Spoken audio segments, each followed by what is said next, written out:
Hey guys, what is up? I'm back again with another video. Today, as I mentioned, I'll be just like answering some like random questions on the CSC Career Questions subreddit. I'll link this in the in the video description. I mean, you can type it out too, but like if you just want like a quick hyperlink to click, I will link that there. So yeah, just like a brief overview of the subreddit for those of you who do not know what it's for. It's like a place on Reddit where you can it's a community where you can like talk to other people who are in the computer science career path. And yeah, they have good advice sometimes. They have very silly advice sometimes. They really place an emphasis on like the quote unquote FAANG companies. I guess that's why I like clickbait with them a lot. But it's not really about that. Like at the end of the day, it's just about doing something that you enjoy doing. But yeah, it can be kind of overwhelming sometimes, and it can be kind of it can also be helpful. I'm not gonna lie. But yeah, let's jump right into it. So this person asked, "Are changing jobs often bad as a DevOps engineer?" Um, I'll just say in general, like at least in the Silicon Valley mindset or like way of career paths and stuff, people usually jump jobs every 4-ish years, 4-ish years after their RSU like all vests. And the RSU is like a reserve stock unit. Like companies will give you a certain amount of stock that you can sell after a certain amount of time. This can be like a lot of stock. Like it can be more than like your base pay and stuff like that. Like 50K, 500K, 500K, my bad, not 50K. Like 500K, 160K, 220. Yo, I'll tell you how much stock I got as a starting new grad at Facebook if we can hit two, two likes on this video. I know that's a bit ambitious, and I might have to like it myself to reach that metric, but yeah, I gotta grow my channel somehow. But yeah, so people normally jump around 3 to 4 months, 3 to 4 years, my bad, to different companies, like because they're chasing that signing bonus and RSU. Um, Increase because it is normally more profitable to jump from company to company. That's just how it is. Like, don't hate the player, hate the game. But this person was talking about 6 months. That is kind of way too quick. But with the coronavirus thing, currently he can kind of spin it as like, oh, they didn't need the positions, or maybe people will like think that, but like if he has 6 month job, 6 months job, a different job, 6 month job, another one, then that is a big red flag that you might get hired, you might put out some very poor quality work and just immediately get fired. Okay, yeah. I am just quickly scanning for anything that has a question mark at the end. So yeah. Has anyone had a personal side project that's generated revenue? Yeah, I can't speak to that. None of my personal side projects really generated revenue. But personal side projects are a good way. Like if you're a student that doesn't have any internships yet, or even if you are like a established professional, but you're trying to break into a different field. Let's say like machine learning or I guess whatever. I mean, I'm not very well versed in that, but I've heard that if you're trying to break into like a different field, you could do like a few personal projects in that field before you actually go, and that'll help get the recruiter's attention and stuff. But yeah, how do I reach out to a person advertising open roles on LinkedIn? Okay, this is a great question, first of all, and the answer should be you just cold open them. You cold like text. I know on LinkedIn you can like connect with them, and if they are a recruiter and they're advertising open roles, they'll literally take anyone. Like because recruiters like have a hiring quota to fill. Like I've been and they're going through so many people like so at such a high quantity that they don't really have time to like weed out the people until like later. So if you think you have a shot, just like take it. Like I've been DM'd by so many recruiters on LinkedIn that just like straight up ask me like for stuff that I'm not even qualified for. Like they want me to be like some director or whatever. Like I obviously have to turn it down, otherwise I'm wasting both of our times. But like that just goes to show like they have a quota to meet. So if they briefly scan your thing and you have like computer science or whatever in your resume, they'll probably just send you a email or what's it called, or they'll at least respond to you if you're open to that. Looking for a mentor. Career options for an autistic mid-level programmer in his 30s. I'm pretty sure everyone here has like some level of autism, my dude. And but the fact that he's 30 and still kind of mid-level, if he's late 30s and still kind of mid-level, that might raise some flags because that is when you really want to start becoming more high level. And this is like another thing about tech. It's kind of ageist, but it's like people aren't just like saying okay boomer on like a regular basis to the old people. It's just like the way it is. Like how business people are just naturally like nepotistic. Is that a word? But I mean that's like not a negative thing. That's just how it's structured. Like obviously if you know this dude, he can like go buy your product and stuff. Just like in tech, if you're younger, you're able to pick up stuff more quickly. While as you're older, will pick it up a bit slower, and that's why you're always learning here. But when you're older, you want to either have tried to at least, I think, transition to management, or become very specialized in like a certain aspect of the career.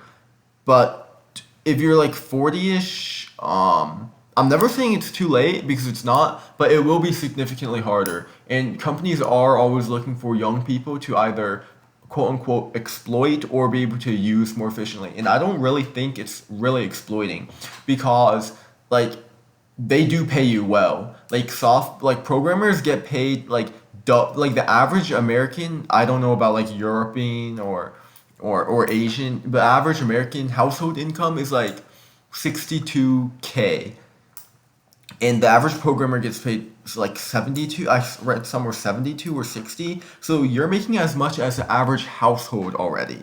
Like, and the household is like two people, the husband and the wife. Well, presumably. So I mean, you can't really say that you're exploited at that point when like, and that's for new grads too. Like at Facebook, if I haven't made a clickbait video about my new grad salary, I will at some point if I get enough clicks or but I'm just saying they pay you a lot of money. Like considering what you do, it's not like you're doing like super hard manual labor. I mean, it is kind of hard-ish intellectual labor, but it's not like all I'll say is it is a very fair compensation. But so like exploit isn't like the quote unquote right word to use, but some people could make that argue. Some like people, yeah, I guess some people could make that argument about it. But I mean, any industry will want young people in general because they're more, you can like train them more easily. Um, okay, this guy says, are programming side hustles vibe? Okay, yeah, this kind of goes back to the other question there. Um, Give it to me straight. So I would say yes as a way to build up experience, but no as a try to make your own business thing. Like if you have no experience, like programming side hustles could help you document like, hey, I can do this and that.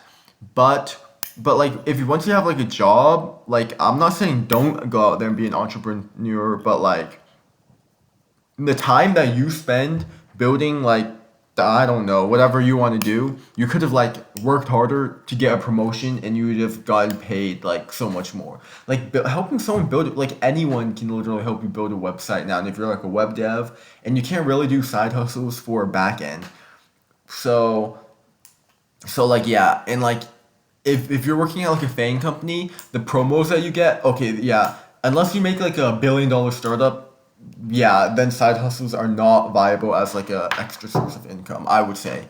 Like it's best just to get like promotions or raises. Like you can get 10K, 20K and massive amounts of stock refreshers per for promotion. But yeah, um, sending job applications at like 3 a.m. Send them anytime. Most of the times they'll have a bot recruiter and the bot will a bot screener and the bot never sleeps. So go for it. And if you have a real recruiter, they'll just think that you're dedicated to it. Expect a new grad in Toronto. I don't live in Toronto. Work from home opinions. First internship, but place doesn't take COVID-19 seriously. Um, yeah, that's kind of whatever. I'm terrified of graduating and getting a job during this pandemic. Should I go to grad school instead? Uh, gee. Okay, so I actually had a couple of friends who had this question. One person went to grad school to get a doctorate from MIT. He's like a 3,000 IQ genius. He interned at Facebook twice before, which just goes to show how like I guess high IQ you could say he is. But yeah, he chose to go that route. And also I know another person who decided um to not go to grad school. He was actually trying to get an MBA. I guess because like he said, oh, the MBA is about the connections you make, and you can't really network if you don't meet up in person. So it's really dependent on where you want your career to go.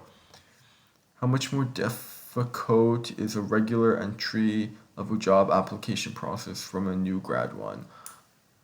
They should be about the same, honestly. Like no one's gonna really differentiate. Oh, entry level job position, new grad job position. Like at the end of the day, interviews are still gonna be about the same. If you're not like the difference is between the senior level job or the entry level job. Like new grad is an entry level job. Windows application. I don't even know what that means. And the best approach to the situation. Sophomore year. Oh, and by the way, guys, I'm just trying to like speed go through them to get more impact, go through more questions. So feel free to pause it and read it. I'm just like scanning them briefly. Never had experience with CC before. Ooh, okay. This is a big one. From what I gleaned, this dude's in CSC. My bad, CS, and he didn't have internship before. No resume, no GPA. Yeah.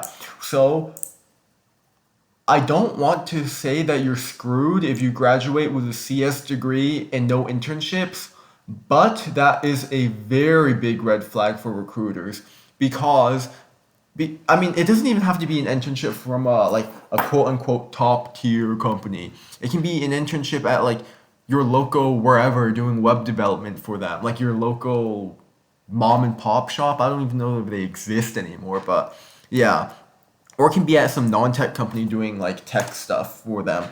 But because they're so easily obtained, well, quote unquote, so easily obtained, and yeah, but that is such a red flag because if most people do have it, then the recruiters will be thinking, huh, if this person doesn't have it, is there something wrong with him or something? But yeah, and that kind of like limits your options because lots of people like to intern somewhere their senior year and then um work there full time as a new grad. That's what I did with Facebook, and yeah, and once like but like if you don't, it's still very salvageable if you have good like personal projects and stuff like that, and you know your stuff. But I would say after you graduate and you can't find a job for like 2-ish years, a year to 2-ish years, and you have no internship experience, that's when you should really start like kind of freaking out, TBH, and like start just like cold applying to every single place. I don't care if it's like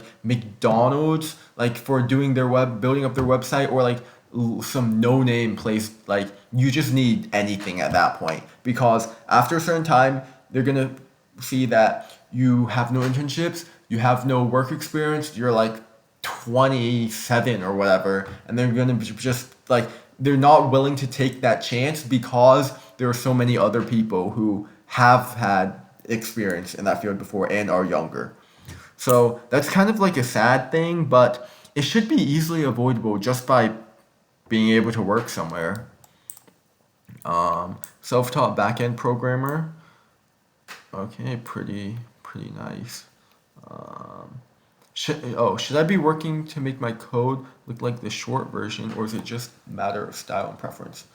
Ooh, okay, this is also a big one. You should be making your code look more readable and maintainable. If you're working at a big company, if you're working at for yourself doing some whatever, it doesn't really matter. But one of the big reasons of why I stress type hinting and doc strings in my elite code videos is because if you're working at a big company, obviously you might not be there the next day, and lots of other people will also be going through reviewing your code, reading your code, adding to it. And so you want to make it as easily maintainable as possible. I know people don't really get that much impact for just like, oh, maintaining code and stuff. And it's all about move fast to make new code, but it'll really like gain your coworkers' appreciation, and it's something to brag about to your manager for. And it's a really good coding practice to have in general, because if you're like adding something to someone else's code, you would want their code to be like nice, to be easily readable and stuff like that. Like honestly, it doesn't matter if you can really do it like 5 milliseconds faster, or like I mean, if it's the difference between O of n factorial and O of n, then yeah, for sure go with that. But there's always room for improving and making the code more readable and more documented and better documented. How does automated hacker rank stop candidates from getting help from friends? It actually doesn't. I know someone who actually who would apply to places with a fake email, get the hacker rank, know ahead of time, and then apply with his real email. And then he pre-had the question, so obviously he aced that. But he was already pretty smart, so he didn't really need to do that. He just kind of did that for the memes. So like yeah, because at the end of the day, no one's gonna give you a job just based off of a hacker rank. They're gonna also interview you in person, and then if you ace your hacker rank, but like you're like, what's a for loop during the in person interview? They're gonna be like, okay, yeah, don't even contact us again, and don't even try to get into this industry. We're emailing all our recruiter buddies to blacklist you. How to deal with the irreplaceable engineer? Ooh, okay, so this one, I just want to say no one is irreplaceable. Like, don't think you're someone special. I mean, you are someone special, but to the company, like, you go there, you do the work you're given. You could be specialized in something, but no one is irreplaceable. It's hard to replace, but like, yeah, if someone is enough of a pain and enough of a burden, or enough of a antisocial, and just displaying enough antisocial behaviors, they will get replaced. Even if they are like a 3,000 IQ coding god. Should I accept? Let me find one. I think I have 18 minutes. Ooh, I might want to cut it close. How soon is too soon to job hop? I'd say before 2 year mark. Okay. Yeah. So I don't know if this was a longer video or a shorter video, but it was definitely a different type of video from what I do normally. But let me know if you like it, and let me know if you don't like it and want me to just grind out more leak code problems for you to do. But like, yeah. So we have 4 subs, which is one more than yesterday, and I am pretty happy about that. So like, yeah, thank you. Comment, like, and sub if you like the content. Just roast me if you don't like the content.